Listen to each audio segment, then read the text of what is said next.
एक 12 साल के लड़के ने अपनी माँ के साथ में कर दिया कुछ ऐसा काम जिसके बारे में सुनकर आप लोग भी हैरान रह जाओगे। इसलिए आज का ये वीडियो आप सभी के लिए बहुत ही खास है। आप इसको आखिर तक ज़रूर देखें और मेहरबानी करके इसे शेयर भी कर देना ताकि और भी लोगों के पास ये वीडियो पहुंच जाए। तो चलिए दोस्तों शुरू करते हैं।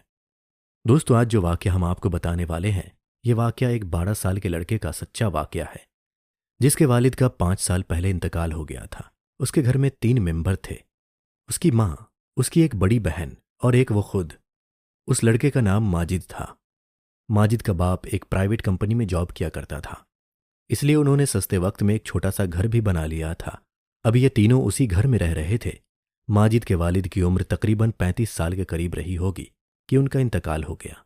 बाप के मरने के बाद माजिद के घर को परेशानियों ने घेर लिया था, क्योंकि कहते हैं कि गरीब का कोई रिश्तेदार और दोस्त नहीं होता है। कुछ ऐसा ही इनके साथ में हो रहा था। माजिद के वालिद की वफात पर कंपनी वालों ने इन्हें 1.5 लाख रुपए दे दिए और फिर पलटकर कभी इनकी खबर नहीं ली। और ऐसा ही कुछ हाल इनके रिश्तेदारों का हो गया था। वो भी सब अपने अपने कामों में मसरूफ हो गए थे। अब माजिद की माँ के कंधों पर औलाद की परवरिश का बोझ आ गया था। उसने इद्दत के दिन अपने घर के अंदर ही गुजारे और उसको जो पैसे कंपनी वालों की तरफ से मिले थे उनको वो थोड़ा थोड़ा करके खर्च करती रही। लेकिन बड़े बुजुर्गों का कहना है कि घर में बैठे बैठे तो भरे कुएं भी खाली हो जाते हैं, और इनके पास में तो सिर्फ 1.5 लाख रुपए ही थे, जो मुश्किल से कुछ ही महीनों तक उनके काम आते रहे। लेकिन फिर वो भी खत्म हो गए। और आपको मालूम है कि खर्चे तो कभी रुकते नहीं हैं और पेट भी खाने को मांगता है। लेकिन अब खर्चे के लिए माजिद की माँ के पास में पैसे नहीं थे और आमदनी का कोई जरिया भी नहीं था। इसलिए अब तंग आकर माजिद की माँ ने कुछ काम करने की ठान ली और अल्लाह का नाम लेकर काम ढूंढने के लिए अपने घर से निकल पड़ी। पहले एक घर में उसे साफ सफाई का कुछ काम मिला और इसके बाद में फिर और 2 घरों में उसको वही काम मिल गया। अब तीनों घरों से उसे 10,000 के करीब मिलने लगे थे। लेकिन इन पैसों से इनके घर का खर्चा बड़ी मुश्किल से चल रहा था, क्योंकि करीब 6,000 तो उनके बच्चों की फीस में चला जाता और उसके अलावा फिर बिल वगैरह के पैसे निकाल कर इनके पास में सिर्फ 3,000 ही बचते। इस तरह से फिर महीने के आखिर में इन्हें फाकों की नौबत आ जाती। दोस्तों एक दिन माजिद अपने स्कूल में बैठा हुआ अपनी पढ़ाई में मशगूल था। उसने 2 दिन से कुछ भी नहीं खाया था। उसका सिर्फ पानी पर ही गुजारा हो रहा था, जिसकी वजह से माजिद का रंग भी पीला पड़ चुका था। उसकी आंखों के आगे बार बार अंधेरा छा रहा था, लेकिन फिर भी वो अपनी पढ़ाई करने में मशगूल था। माजिद के एक टीचर थे जिनका नाम हमीद सर था। जब उन्होंने माजिद को इस हाल में देखा तो वो समझ गए कि माजिद की तबीयत कुछ ठीक नहीं है। इसलिए उन्होंने माजिद को अपने पास बुलाया।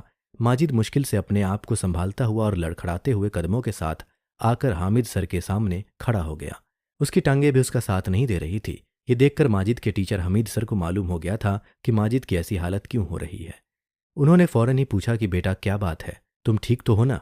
तो माजिद ने कहा कि जी सर मैं ठीक हूँ। ये सुनकर हमीद सर ने दोबारा पूछा, तुम मुझे सच सच बताओ कि क्या बात है।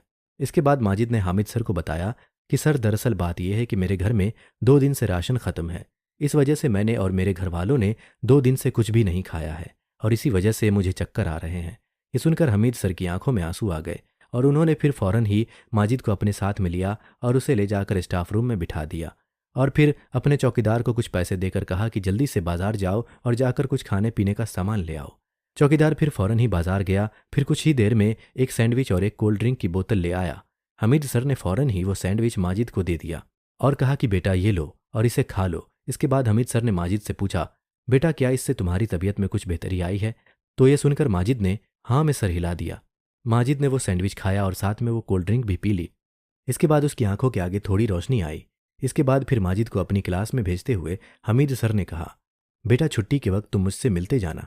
फिर माजिद यस सर कहता हुआ अपनी क्लास में चला गया। इसके बाद फिर जब स्कूल की छुट्टी हो गई तो माजिद हमीद सर के पास आ गया। हमीद सर ने कहा, बेटा रुको थोड़ी देर, हम साथ में ही चलेंगे।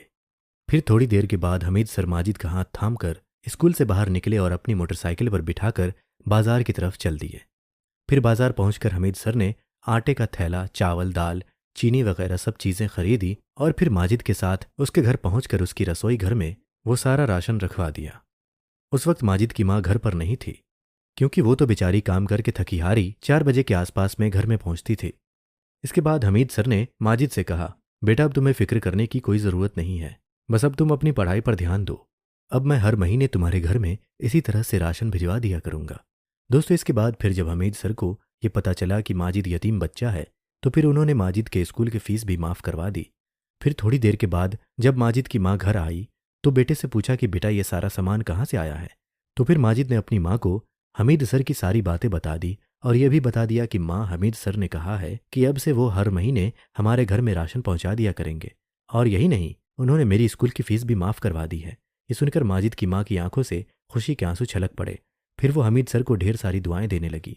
हमीद सर अब हर कदम पर उनकी मदद करने लगे। हालांकि उनकी खुद की तनख्वाह इतनी ज़्यादा नहीं थी, मगर फिर भी वो अपने घर के साथ साथ माजिद के घर को भी संभालने लगे। फिर माजिद की माँ अगले दिन हमीद सर का शुक्रिया अदा करने के लिए उनके स्कूल पहुंची तो हमीद सर ने माजिद की माँ से कहा कि माँ जी, मुझे अपना बेटा ही समझो, आपकी मदद करने में मुझे बहुत खुशी मिलती है। ये सुनकर माजिद की माँ खुश होते हुए अपने घर को चली गई। दोस्तों, इसके बाद वक्त गुजरता गया। अब माजिद पढ़ाई में और भी ज़्यादा लगन के साथ मेहनत करने लगा।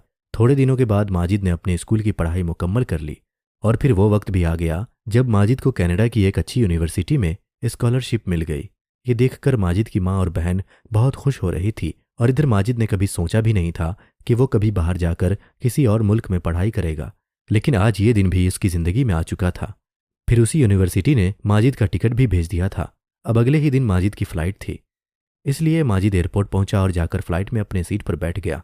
मगर जैसे माजिद अपने सीट पर बैठा तो उसको अपना गुजरा हुआ वक्त याद आने लगा और फिर पुरानी बातें सोच सोच कर माजिद रोने लगा। दोस्तों, इसके बाद फ्लाइट ने उड़ान भरी और 10 घंटे का सफ़र करने के बाद माजिद कनाडा में पहुंच गया। अगले ही दिन माजिद की क्लासें शुरू हो गई। उसकी रिहाइश, खाना पीना सब कुछ यूनिवर्सिटी की तरफ से ही था। फिर कुछ ही दिनों के बाद माजिद ने वहाँ पर एक पार्ट टाइम जॉब ढूंढ लिया। इस तरह से अब माजिद पढ़ाई के साथ साथ पैसे भी कमाने लगा था। इसलिए माजिद ने अब अपनी माँ को लोगों के घरों में जाकर काम करने के लिए मना कर दिया था। अब माजिद कनाडा में अच्छी तरह से सेटल हो चुका था। अब वो हर महीने अपनी माँ को 1.5 से 2 लाख रुपए भेजने लगा था। इधर इसकी माँ ने उन पैसों से घर का काम करवाना शुरू कर दिया, फर्नीचर वगैरह भी खरीदना शुरू कर दिया।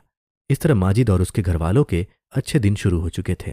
अब वही रिश्तेदार जो इनसे कभी दूर भागा करते थे, अब उन्हीं रिश्तेदारों ने इनके घर में आना जाना शुरू कर दिया था। इस तरह से फिर माजिद का 2 साल का अरसा किस तरह से गुजरा उसे पता ही नहीं चला। अब उसकी बड़ी बहन की पढ़ाई भी पूरी हो चुकी थी और इधर माजिद की डिग्री भी कंप्लीट हो गई थी। फिर यूनिवर्सिटी की तकरीब में माजिद को पाकिस्तान की एक कंपनी ने जॉब ऑफर कर दिया, जिसमें महीने की तनख्वाह 4 लाख रुपए थी। माजिद आज ये नौकरी पाकर बहुत खुश हो रहा था। अब उसका कनाडा में आज आखिरी दिन था, इसलिए माजिद ने अपनी माँ और बहन के लिए ढेर सारे तोहफे खरीदे और फिर अगले ही दिन फ्लाइट से अपने घर को पहुंच गया।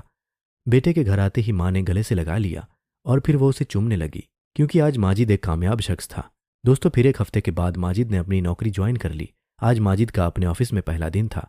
फिर जैसे ही माजिद अपने ऑफिस में पहुंचा और जाकर अपनी सीट पर बैठा तो उसे एकदम से हमीद सर की याद आ गई, जिन्होंने उसकी और उसकी माँ की काफ़ी मदद की थी। अगर वो उनके सर पर हाथ नहीं रखते तो शायद माजिद इतनी पढ़ाई नहीं कर पाता। और यही नहीं, 7 सालों तक उसने उनके घर में राशन भी पहुंचाया था। हालांकि हमीद सर कोई अमीर इंसान नहीं थे, उनकी तनख्वाह बहुत कम थी, लेकिन वो एक सफ़ेद पोश इंसान थे। उन्होंने माजिद की माँ को अपनी माँ माना और उसका हक भी अदा किया। माजिद ने स्कूल छोड़ने के बाद फिर कभी भी हमीद सर की कोई खैर खबर नहीं ली। बस यही बातें सोच सोच कर आज माजिद बहुत शर्मिंदा हो रहा था। फिर माजिद ने फ़ौरन ही ऑफिस की गाड़ी निकलवाई और सीधा अपने स्कूल में पहुंच गया और जाकर हमीद सर के बारे में पूछने लगा। तो ये सुनकर स्कूल के स्टाफ ने बताया कि हमीद सर तो 2 साल पहले ही ये स्कूल छोड़ चुके हैं। फिर माजिद ने उनके घर का पता मालूम किया और फिर बहुत सारे फल और मिठाइयाँ लेकर हमीद सर के घर पहुंच गया। माजिद ने देखा कि हमीद सर काफ़ी कमज़ोर हो चुके थे और वो इस वक्त बच्चों को ट्यूशन पढ़ा रहे थे, जिससे उनके घर का चूल्हा चलता था।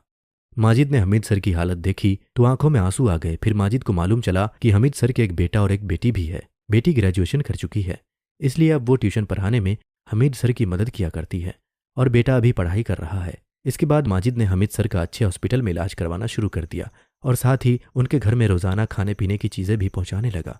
इस तरह से फिर थोड़े ही दिनों के बाद हमीद सर पूरी तरह से तंदुरुस्त हो चुके। इस बीच माजिद की माँ भी हमीद सर को देखने के लिए आती जाती रही। एक दिन माजिद की माँ ने हमीद सर से उनकी बेटी का हाथ मांग लिया। ये सुनकर फिर हमीद सर ने खुशी खुशी अपनी बेटी का रिश्ता माजिद के साथ में कर दिया। ये देखकर हमीद सर ने अल्लाह का शुक्र अदा किया और सोचने लगे कि अल्लाह ताला ने उनके मुश्किल वक्त में माजिद को उनका सहारा बना दिया और वो नेकी जो सालों पहले उन्होंने की थी उसका सिला उन्हें उम्र के आखिरी पड़ाव में मिल रहा था। दोस्तों, याद रखें, अल्लाह ताला इसी तरह से अपने बंदों को उनकी नेकियों का सिला दिया करता है। इसलिए हम सबको भी चाहिए कि हम सभी अपने आसपास में ऐसे लोगों की ज़रूर मदद करें जो वाकई में मदद के हकदार हैं। अगर आज हम मुसीबत ज़दा और परेशान हाल लोगों का भला करेंगे, उनका ख्याल रखेंगे, तो कल अल्लाह ताला भी मुश्किल वक्त में हमारी मदद फरमाएगा। बेशक अल्लाह बेनियाज और अपने बंदों को रिस्क देने वाला है। अल्लाह ताला से दुआ है कि अल्लाह पाक हम सब को भी नेक बनाए और गरीब लोगों की मदद करने की तौफीक अता फरमाए। आमीन, अल्लाहुम्मा आमीन।